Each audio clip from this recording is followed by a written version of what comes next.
Hola, ¿qué tal? Espero que te encuentres bien. El día de hoy vamos a abordar el tema del juicio moral. Sin embargo, para poder entenderlo, es necesario que tú domines y comprendas los elementos generales que abordamos en la clase anterior.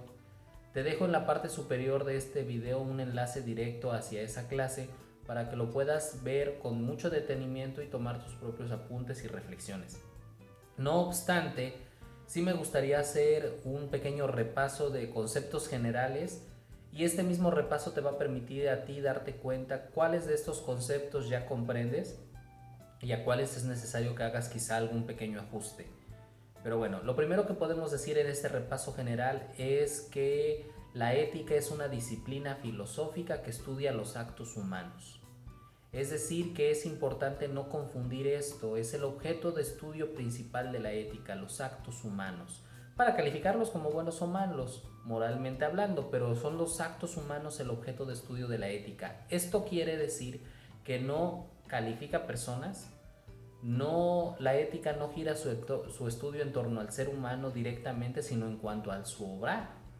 Por lo tanto, para la ética, en un sentido estricto, no podemos afirmar que haya buenas o malas personas. Podemos decir que esos actos son buenos o malos. Es decir, podemos decir si los actos que comete una o determinada persona se pueden considerar dentro de la moralidad como buenos o malos. Si bien es cierto que desde un punto de vista social o cultural sí podemos decir que un sujeto es bueno según el número de acciones buenas que haga, o que un sujeto se pueda considerar malo si acaba de cometer un acto que es moralmente malo, en un sentido estricto, pues no, la ética califica sus actos, no las personas. Eso es importante de tomarlo en consideración. Ahora, no es lo mismo la moral y la ética. Es un elemento que te expliqué desde la clase anterior, que en términos etimológicos, desde la raíz de la palabra, ethos viene del griego, que significa costumbre, y moral viene del latín, que significa costumbre. Etimológicamente puede parecer que significan lo mismo, pero formalmente o científicamente no. La moral es una ciencia o una disciplina que gira su estudio en torno al bien y el mal, y de ella surgen diferentes teorías de moralidad o teorías sobre la moral. Y la ética es una disciplina que aplica esos principios éticos morales para poder determinar si un acto es moralmente bueno o malo.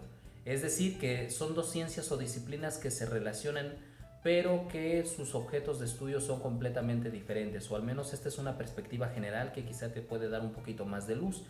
Entonces, repito, no es lo mismo ética y moral. Sin embargo, para poder aplicar los principios éticos a calificar un acto, para calificar un acto como bueno o malo, pues requiere de esos principios que nos va a dar en cierto sentido también la moral, así como la concepción o la noción del bien y del mal, y por qué está en la naturaleza del ser humano buscar el bien o el mal. Entonces es un elemento a considerar. El tercer punto de este pequeño repaso es no confundir los actos humanos con los actos del hombre. Un acto humano se va a caracterizar por tener tres elementos: libertad, voluntad y conciencia. Habrá algunos autores que agregan otro elemento, quizás sobre la finalidad, circunstancias o algún otro, pero de manera general podemos decir que un acto humano tiene tres elementos: libertad, voluntad y conciencia. Quiere decir que un acto humano hace referencia a la naturaleza cognitiva racional del ser humano. Por otro lado, no hay que olvidar que el ser humano no solo es un ser racional. De hecho, cuando definimos ser humano decimos que es un animal racional. Quiere decir que en la naturaleza humana también hay un elemento instintivo. A todos aquellos actos que son instintivos en el ser humano se les llaman actos del hombre. Para la ética, el objeto de estudio son los actos humanos. Los actos del hombre en cierto sentido le son indiferentes. Por eso, en un sentido estricto, podemos decir que los actos del hombre son amorales. No tienen moralidad, ni son buenos ni son malos. Los únicos de los que podemos afirmar que son buenos o malos son los actos humanos. Entonces eso es necesario contemplar para no poder confundir estos dos términos, porque es precisamente el objeto de estudio de la ética, los actos humanos. Ahora, nos dice la definición que la ética es la disciplina que estudia los actos humanos para calificarlos como buenos o malos. Cuando decimos calificarlos, hacemos referencia al juicio moral. ¿Qué es el juicio moral? Es el aseverar o el afirmar si un acto es moralmente bueno o un acto es moralmente malo. Y precisamente el tema de hoy aborda el tema del juicio moral. Pero para poder entender lo que es el juicio moral vamos a tener que explicar o se va a tener que explicar algunos otros elementos. Existen diferentes tipos de bien y mal, por eso en la definición dice, bueno, califica los actos humanos según sean buenos o malos moralmente hablando. Para ello es necesario diferenciar que existen diferentes tipos de bien y por consiguiente existirían diferentes tipos de mal. De manera general podemos decir que el mal es la ausencia del bien y sobre el bien podemos decir que hay diferentes tipos de bien. Ahorita los menciono rápido, pero ya sabes que en la clase anterior ahí tienes una descripción de cada uno de ellos. Tenemos un bien placentero, un bien útil o funcional, un bien ontológico, un bien teleológico, un bien teológico, un bien moral, un bien común. Al que le va a interesar directamente a la ética es el bien moral. Y entendemos el bien moral como todo aquello que permite que el ser humano alcance su perfeccionamiento, su felicidad, su plenitud, que le permita desarrollarse de manera plena. Entonces es necesario no perder de vista que los juicios morales giran en torno a la moralidad. Por eso decíamos que la ética y la moral son dos disciplinas que se van a interrelacionar entre sí y que son muy importantes tanto la una como la otra. También no vayas a olvidar que existe una disciplina que se llama axiología, que es la ciencia que estudia los valores. Muchas veces la ética se llega a confundir con esta disciplina, pero sus objetos de estudio son completamente diferentes. Ahora, antes de seguir avanzando, me gustaría mencionarte, para que lo tomes en cuenta, que la ética la podemos dividir en dos. Tenemos una ética que es general o teórica y tenemos una ética que se puede llamar ética práctica. La ética general es la parte teórica que te va a permitir posteriormente aplicar para un análisis de la moralidad de algunos temas o bien aplicarlo a tu vida. Es decir, que la ética tiene un componente teórico, cuáles son los principios que determinan que un acto sea bueno o sea malo, qué es el bien, qué es el mal, qué es el justnaturalismo, qué es la ley moral natural, qué es la sindéresis, el bien es propio de la naturaleza del ser humano o es algo que se adquiere, y entre muchos otros elementos de reflexión teórico, por eso se llama ética general. Pero la ética práctica podemos verla en dos sentidos, que a partir de la teoría que nos da la ética general, tú puedas analizar o reflexionar sobre la moralidad de algunos temas, como lo es eutanasia, aborto, suicidio, asesinato, robo, mentir, entre muchos otros, o bien casos concretos, noticias del día, hechos o situaciones cercanas a ti, o bien la ética práctica también la podemos enfocar a un elemento propio del ser humano. Es decir, que gracias a la teoría ética, todo ser humano puede aplicar esos principios para saber si los actos que comete sean buenos o malos. En este caso, que estamos en un curso general de temas de filosofía y que incluye la parte ética, pues hay que verlo de manera muy general, que estos temas te permiten hacer un análisis de la moralidad. Ya la parte subjetiva, pues meramente depende de cada uno de los sujetos. Ahora, también es necesario mencionar que existen diferentes corrientes de pensamiento hacia la interpretación del ser humano y también hacia la interpretación de la ética. Habría diferentes corrientes éticas y también habría diferentes corrientes o teorías de moralidad. Eso hace que esta disciplina en cierto sentido sea un poco complicada, porque según cada una de estas corrientes y de los principios que formulen, de eso va a depender la moralidad. En muchos aspectos van a tener puntos en común, pero en algunos otros no van a concordar. Entonces es un gran trabajo de discernimiento, si alguien quiere especializarse en este tipo de temas, el comprender la mayor cantidad de estas teorías para poder tener una visión general al momento de analizar algún tema o algún problema. Un elemento que mencionábamos la clase anterior era la conciencia moral. Decíamos que gracias a la razón en el ser humano tenemos la facultad de distinguir lo que está bien de lo que está mal. Aquí cabe aclarar algo. Esta explicación pertenece a la corriente del pensamiento ius naturalista, que afirma que en la naturaleza del ser humano está la ética y la moral. El ius naturalismo. Por eso se afirma que por el hecho de tener una razón, nosotros somos seres éticos, seres morales, y es gracias a la conciencia moral, que es una facultad racional, que podemos distinguir el bien de lo que está mal. Otras corrientes, repito, pues quizá no van a estar de acuerdo en este elemento, entonces es necesario mencionar que todo lo que vimos en el tema anterior con lo que vamos a ver el tema de hoy pertenecen directamente a una corriente del pensamiento que concuerda con el justnaturalismo. Posteriormente vamos a ver otras corrientes de pensamiento para tener ese bagaje general y que ya te permita a ti hacer un análisis desde diferentes ámbitos o diferentes áreas. La conciencia moral, al ser una facultad racional, entonces esa se educa. Si bien es cierto que otras disciplinas como lo son la psicología explican que la conciencia moral aparece en una determinada etapa del desarrollo del ser humano y que esa misma disciplina nos puede decir cómo aparece, cómo se educa, cuál es el papel de los padres, de los maestros, de la sociedad al momento de educar a un individuo en la parte de la conciencia moral, aquí no hay que perder de vista que la conciencia moral, al ser educada, entonces hay agentes que son muy importantes en el desarrollo de una conciencia moral. En la clase anterior mencionábamos que existen diferentes tipos de conciencia moral, pero a grandes rasgos podemos decir que una conciencia moral bien educada es aquella que es objetiva al momento de saber lo que está bien o lo que está mal.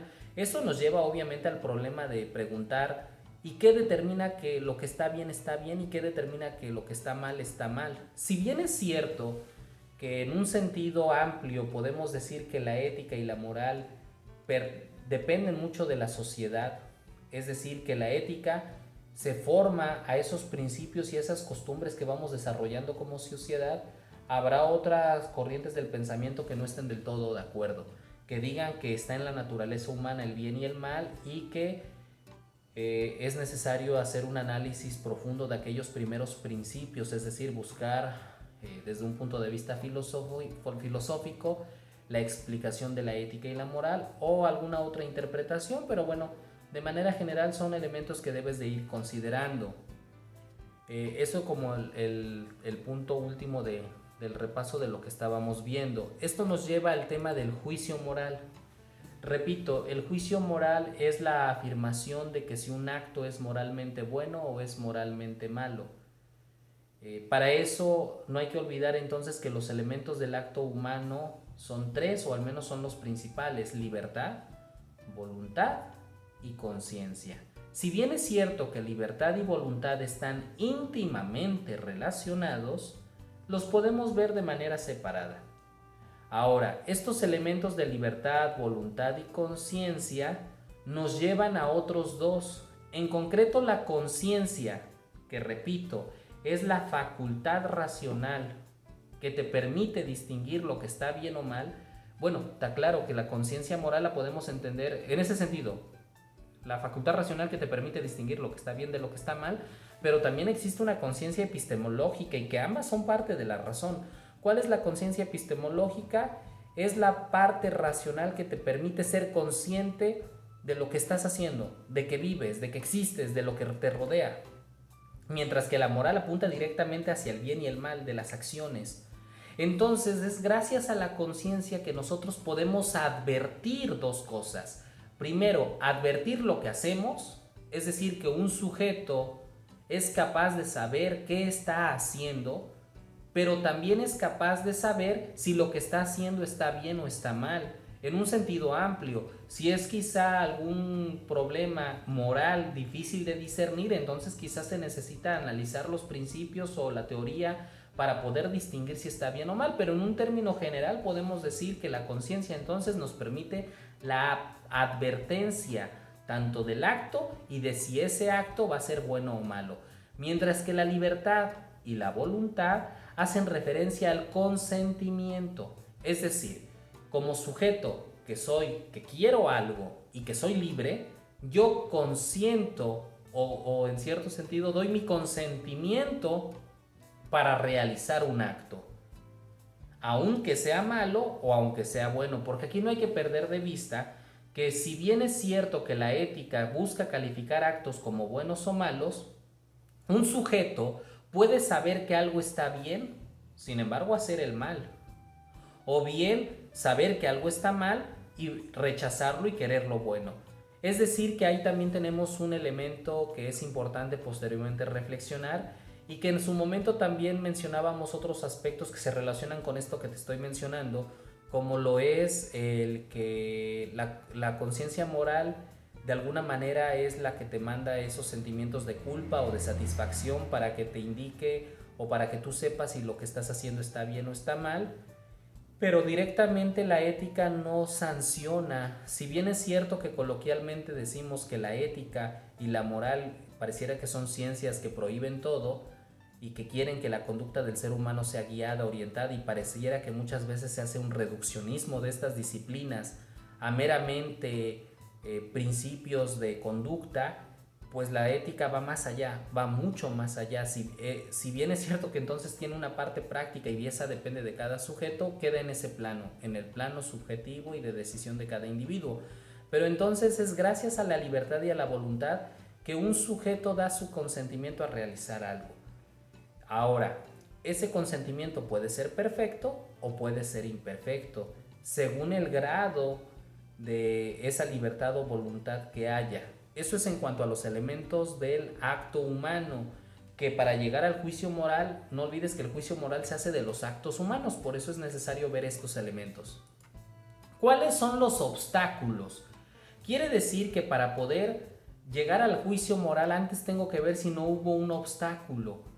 Por ejemplo, de la voluntad, que hablábamos que genera el consentimiento, alguien puede ser obligado a realizar algo, ya sea por miedo, por sus pasiones, sus impulsos, su parte instintiva, o bien por alguna violencia o alguna amenaza.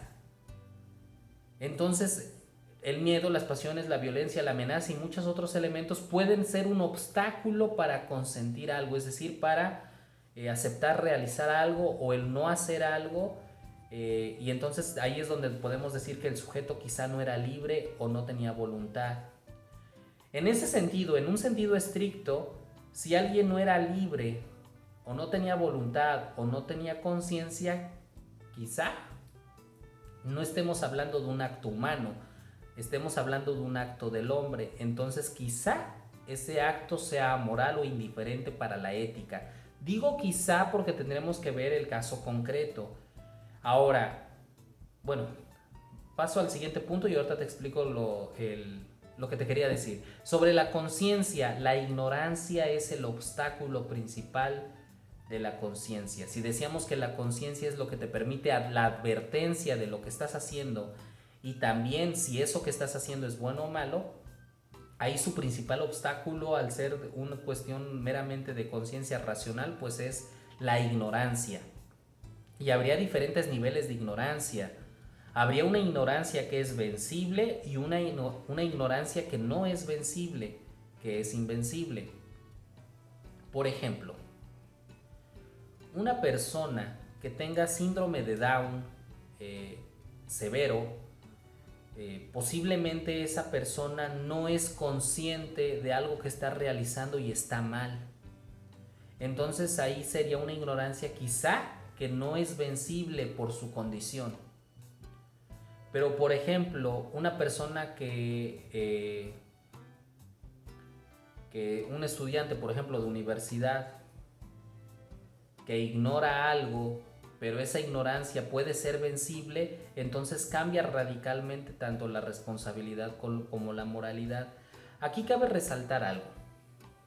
Una cosa es que un acto sea bueno o malo y otra cosa muy diferente es la responsabilidad del acto. Para la ética, la responsabilidad es un tema muy importante. De manera general, podemos definir la responsabilidad como asumir las consecuencias de un acto. No importa si son buenas o si son malas. Repito, la responsabilidad desde un punto de vista ético o moral es asumir las consecuencias de un acto, sin importar que sean buenas o sean malas. Hay un pequeño detalle que no se ha mencionado, que muchas veces no basta con asumir las consecuencias, sino que muchas veces implica enmendar el daño. Pero bueno, esa es una interpretación más hacia la línea de una conducta axiológica o desde una perspectiva o un principio ético que quizás se pueda ver posteriormente, pero de manera general entonces la responsabilidad es asumir las consecuencias de un acto, sean buenas o sean malas. Les digo que no es lo mismo la moralidad del acto a la responsabilidad. Por ejemplo, un acto humano, robar. De manera general podemos afirmar que robar está mal. Robar es algo moralmente malo. Pero ¿qué pasaría si son dos casos completamente diferentes? Por ejemplo, en un caso tengo a un sujeto que entra a robar a una casa habitación a mano armada, que ata a los dueños de esa casa, los amenaza y les roba sus pertenencias. Por otro lado, tengo una persona que ha buscado trabajo y no lo obtiene, que tiene que mantener una familia y se ve en extrema necesidad de ir a robar una tienda y robar una canasta básica para poder alimentar a su familia. En los dos casos es un robo y moralmente está mal, pero la responsabilidad de un sujeto y del otro sujeto cambia. Y sí, va a cambiar principalmente por el grado del acto, del grado de la moralidad del acto, pero también de otros elementos como el de la ignorancia o el miedo, pasiones, violencia, que van a ser un obstáculo de el consentimiento o bien los obstáculos de la advertencia. Es decir, que si alguien realiza un acto pero tuvo un obstáculo de su acto humano, por ejemplo, alguien realizó un acto del cual ignoraba que eso estaba mal, el acto sigue siendo malo, pero la responsabilidad cambia. Ahora, nada más no hay que perder de vista que tendremos que hacer un análisis profundo para ver si no dejaría de ser un acto humano y se convierte en un acto del hombre. Pero eso ya son cuestiones ya muy particulares. Por eso es importante ver estos obstáculos. Si tú ya entendiste que el acto humano se caracteriza por tener libertad, voluntad y conciencia, y que a partir de esos elementos surge lo que es el consentimiento y la advertencia, ahí es donde aparecen estos obstáculos. Elementos que impiden que el acto sea buscado de forma directa o bien que el acto sea aceptado por algún elemento que alteró el consentimiento, como lo fue el miedo, las pasiones o la violencia, o una persona realizó algo que no sabía lo que estaba realizando, o bien que no sabía que lo que realizaba estaba mal, o bien, y aún así lo realizó, es decir, que puede haber un obstáculo de ese acto. Esos obstáculos del acto humano pueden llevarnos a afirmar que no se esté hablando de un acto humano y de lo que se esté hablando sea de un acto del hombre, y recuerda que esos no son objeto de estudio de la ética, solo los actos humanos son estudio de la ética, o bien que sí sea un acto humano pero que la responsabilidad del individuo disminuya o cambie, ¿vale? Entonces es un elemento importante a considerar. Pasamos propiamente a la parte de la moralidad del acto humano. Decíamos que el juicio moral es afirmar si un acto es bueno o es malo, por lo tanto, de moralidad podemos decir que hay tres tipos. Bueno, es decir, yo puedo afirmar que un acto es moralmente bueno, puedo afirmar que un acto es malo moralmente hablando, o puedo afirmar que un acto es indiferente a la ética. ¿Qué quiere decir con que sea indiferente? Uno, puede ser porque no es propio del objeto de estudio de la ética. No olvides que el objeto de estudio de la ética son los actos humanos. Entonces puede ser una situación en la cual estemos hablando de un acto del hombre y no de un acto humano. Por dar un ejemplo, en el tema del aborto existen diferentes tipos de aborto. Uno de ellos es el aborto natural o espontáneo, es decir, un aborto que se produce por razones fisiológicas o bien por algún accidente. Imaginemos que sea por razones fisiológicas, porque en cuanto a el pH o los nutrientes o los elementos fisiológicos que debería de tener una madre gestante, algo no anda bien fisiológicamente, entonces imaginemos que a la tercera semana del embarazo pierde al bebé. Ese sería un aborto espontáneo.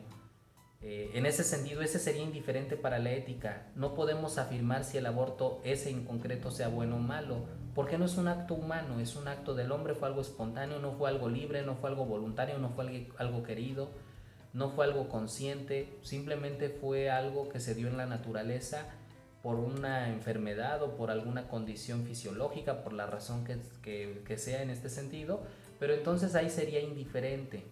¿Vale? Para que entiendas que cuando hablamos de moralidad no solo hablamos de bueno, malo, sino también ahí aparece un tercer elemento, que son actos que son indiferentes. Ahora, si estamos hablando del juicio moral, el juicio moral se hace de los actos. Viendo el acto según las consecuencias del acto, podemos dividirlo en dos: actos voluntarios directos y actos voluntarios indirectos. ¿Cuáles son los actos voluntarios directos? Aquellos que persiguen un fin y que tienen una sola consecuencia. Los actos voluntarios indirectos buscan o persiguen un fin, pero tienen más consecuencias. ¿Cuál es el problema de estos últimos? Que dentro de esas consecuencias puede haber tanto consecuencias buenas como consecuencias malas. Entonces, aquí es importante hacer una distinción. Si te das cuenta, ahorita que hablamos de actos voluntarios directos y actos voluntarios indirectos, ¿cuál crees que sea más común en el ser humano?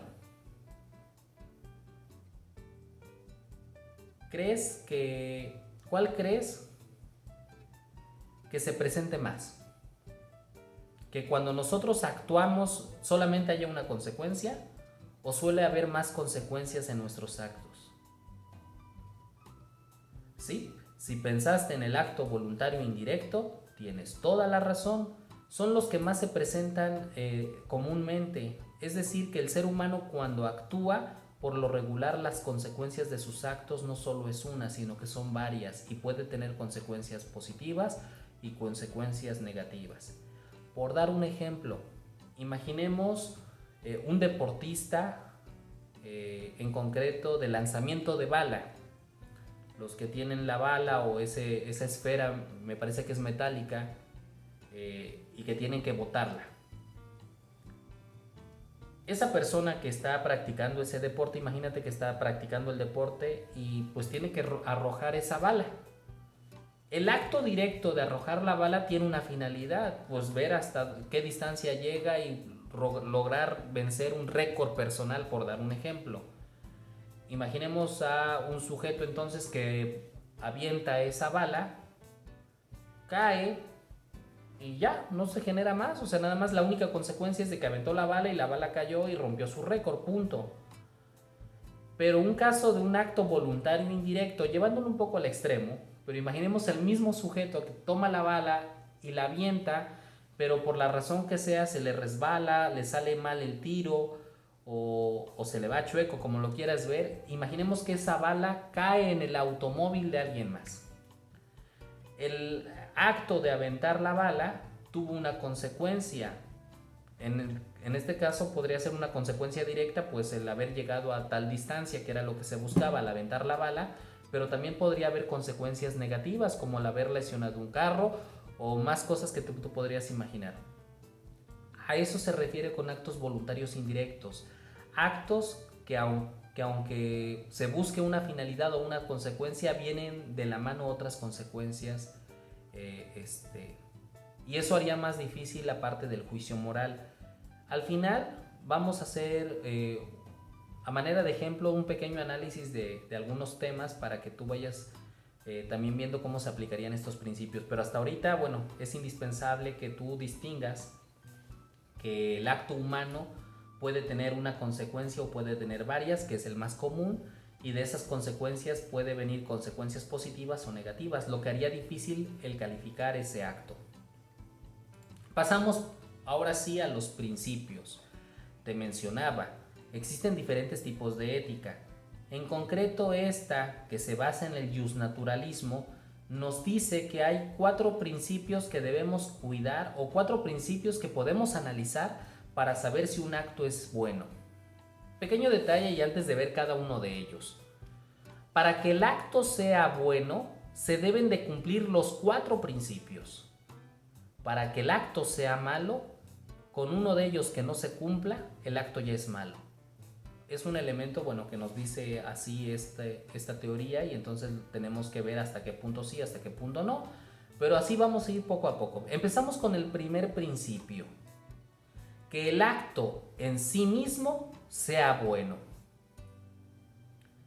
Que el acto en sí mismo sea bueno. Tenemos que desglosarlo. ¿A qué crees que hace referencia cuando se dice que el acto en sí mismo sea bueno? Hace referencia a que los actos, al menos desde esta corriente de pensamiento, ya vienen con una carga moral. Repito, desde esta corriente de pensamiento, que los actos ya tienen una carga moral. Si bien es cierto que la carga moral se la da el sujeto, pero ya tienen la carga moral. Es decir, el acto altruista de ayudar a una persona es algo moralmente bueno en sí mismo, de manera intrínseca. ¿Qué quiere decir intrínseco? En sí mismo. Es decir, que en sí mismo, en el acto, ya está esa carga moral. En el caso del altruismo está la carga moral del bien. En otros temas, como lo es el robar, el robo, ¿cuál es la carga moral que tiene el robar? Mala, moralmente mala. A eso se refiere con que el acto en sí mismo sea bueno o malo. Este es el primer principio y básicamente es el principal, y a partir de ahí se desglosan los demás. Pero quiere decir que para saber si un acto es bueno o es malo, tengo que saber si el acto en sí mismo es bueno o es malo. En algunos casos puede resultar evidente y en otros no. Entonces va a depender muchas veces de la profundidad con la que analicemos la acción. Principio número 2. Que el efecto inmediato que se produce sea el bueno y no el malo.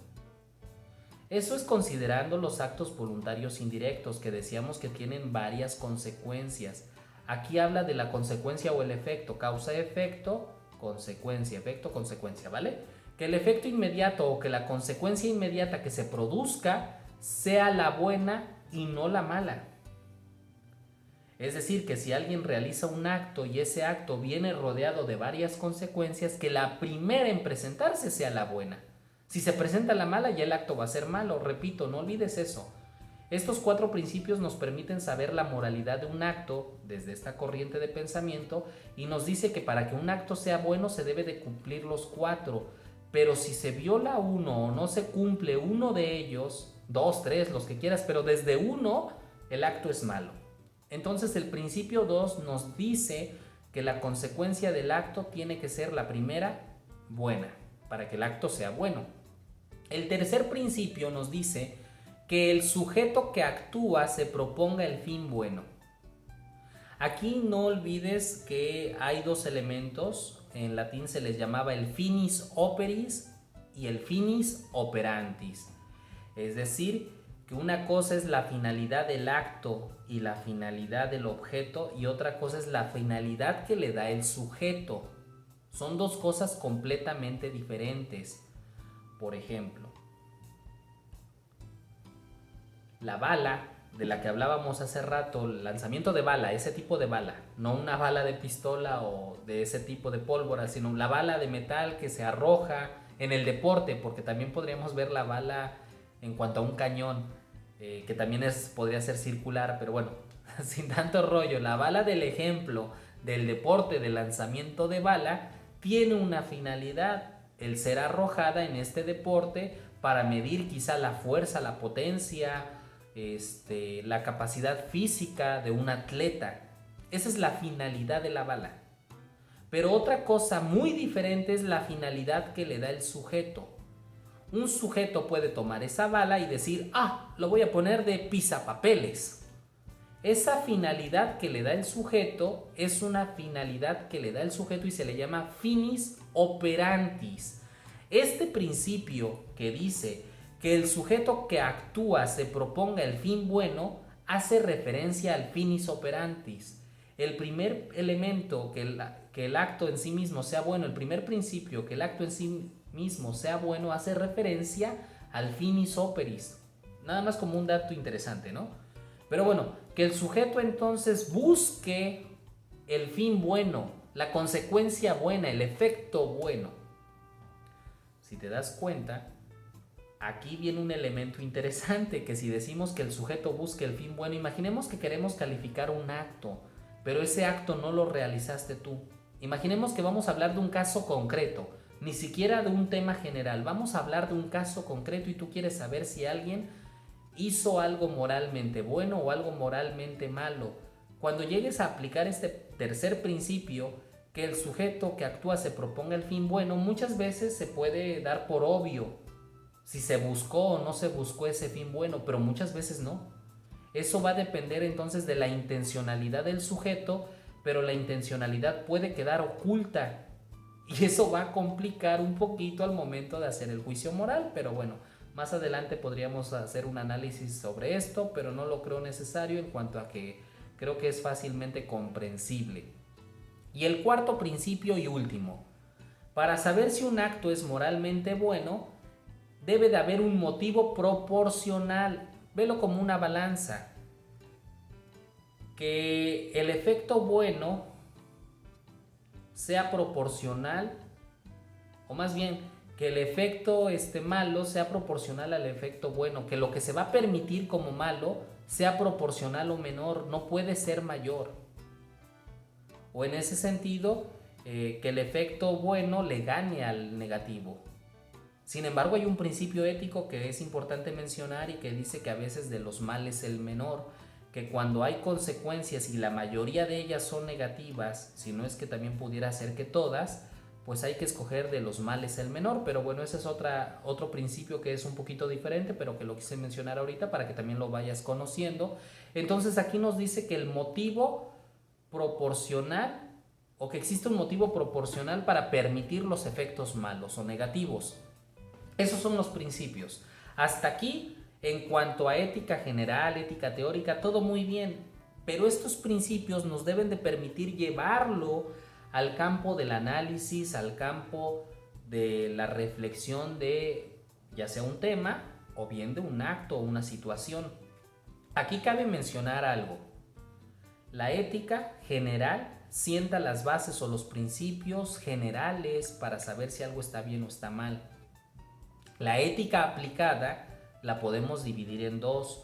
Una ética aplicada a la reflexión o análisis de temas desde un punto de vista general, o bien una ética aplicada a casos particulares. En este caso, no hay que olvidar que la ética no gira en torno a situaciones particulares, eso ya lo hace el sujeto directamente. La ética como ciencia sienta las bases, la teoría, los principios que puedan ser aplicados. Eso es necesario contemplarlo, ¿vale? Ya tenemos los 4 principios. Estos 4 principios, si tú los analizas, te pueden permitir saber si un acto fue moralmente bueno o fue moralmente malo. No vayas a confundir moralidad con legalidad.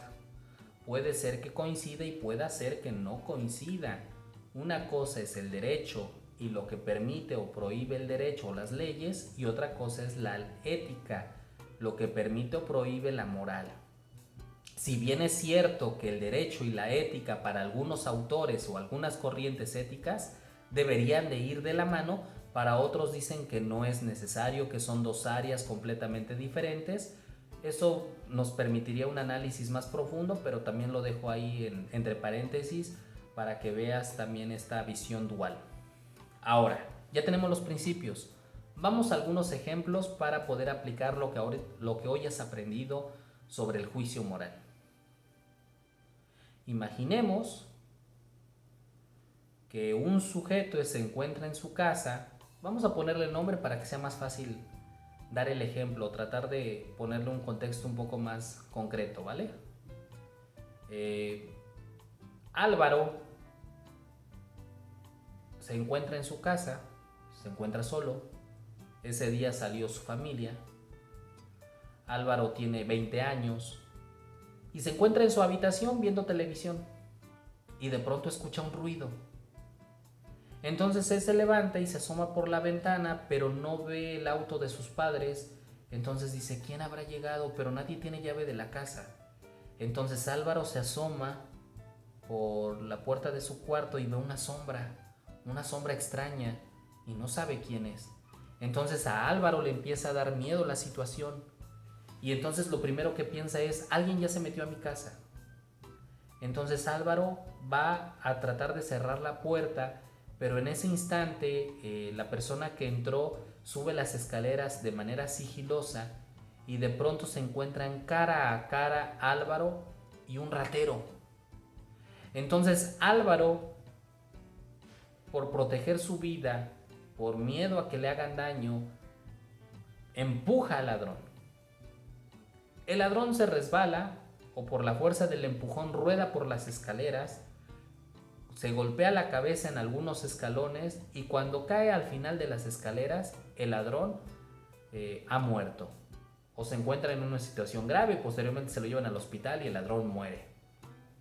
En este caso, en concreto, para el derecho podríamos hablar quizá de defensa personal o defensa propia y podemos hablar de algún elemento extra, pero desde el punto de vista moral surge la pregunta: la acción de Álvaro, que tuvo una consecuencia mala, mató a alguien, ¿es un acto moralmente bueno o es un acto moralmente malo? Y es aquí donde debes de aplicar estos principios. Que el acto en sí mismo sea bueno. ¿El acto fue matarlo o el acto fue empujarlo para defensa propia, para salvaguardar su integridad, para cuidarse? Si el acto lo vemos en cuanto a que fue para protegerse, el acto en sí mismo es bueno. Se protegió, lo que buscó fue protegerse. El acto en sí mismo es protegerse, defenderse.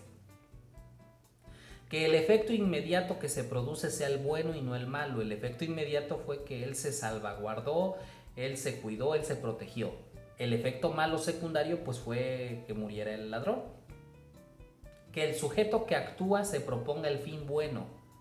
Es decir, que en este caso Álvaro, cuando empujó al ladrón, buscaba pues cuidarse, no buscaba hacerle un daño al ladrón, imaginando que fuera ese el caso. Porque lo que decía hace un momento, esto va a depender muchas veces de la intencionalidad del sujeto y muchas veces solamente la va a saber el sujeto. Pero imaginemos que este sujeto, Álvaro, del que estamos hablando, su intención era protegerse. Entonces no buscaba hacerle un daño o no buscaba matar directamente al ladrón. Finalmente, que haya un motivo proporcionado o proporcional para permitir el efecto malo. Es decir, en la balanza, por un lado está la vida de Álvaro y por otro lado estaba, pues como hablamos de muerte, pues está la vida también del ladrón, pero ahí sí sería proporcional, hay una balanza en un sentido general, pero podremos verlo en cuanto al protegerte y por otro lado el que te hagan daño. Entonces sí es un motivo que se puede justificar. Si ya aplicamos estos principios, en este caso en concreto, entonces podemos decir que el acto que realizó Álvaro no fue moralmente malo. Fue un acto que en cierto sentido fue moralmente bueno, porque el acto en sí mismo fue cuidarse, porque se buscó cuidarse o en ese sentido el protegerse, que fue la finalidad y existía un motivo proporcional. Ese es un pequeño ejemplo que te puede servir para poder ver estos principios. Y de esta manera tú lo puedes ir aplicando a otros temas. Por ejemplo, y este es el último ejemplo que vamos a ver el día de hoy para poder ver cómo se aplican estos principios. Al inicio me parece que te comentaba sobre el tema del aborto y te decía, hablar del aborto, existen 3 tipos de aborto. Bueno, los podemos clasificar de más maneras, pero de manera general los podemos clasificar en 3. Un aborto que es natural o espontáneo, que ese sería indiferente para la ética porque no es voluntario, no es libre y no es uno consciente, sino que se debe a razones fisiológicas o de salud, o meramente por un accidente que alguien pierde un bebé. En ese sentido ese aborto no es indiferente para la ética, no puede ser bueno ni tampoco puede ser malo, es indiferente. Habría un aborto que le podemos llamar terapéutico, pero entendiendo por terapéutico por razones médicas. Y habría un aborto que es voluntario, aquel que se desea, cuando un sujeto, o en este caso una mujer, desea abortar. Ese lo vamos a descartar porque es más difícil de analizar. Me quiero centrar directamente en el aborto terapéutico por razones médicas. Entonces imaginemos que una mujer que está embarazada sufre un accidente y por ese accidente la tienen que intervenir quirúrgicamente y que el médico dice que tiene que interrumpir el embarazo para poder salvar la vida de la madre y tiene que, en este caso al interrumpir el embarazo, pues el bebé o el feto tiene que, bueno, va a morir por el aborto. En este caso en concreto aplicas los mismos principios. El actuar del médico de intervenir a la mujer y de buscar por salvar su vida el haberle practicado un aborto, el acto en sí mismo, ¿cuál es? ¿El acto en sí mismo es hacerle el aborto o salvar a la mujer? Muy bien, el acto en sí mismo es salvar a la mujer. ¿Cuál es el efecto inmediato? Salvarla.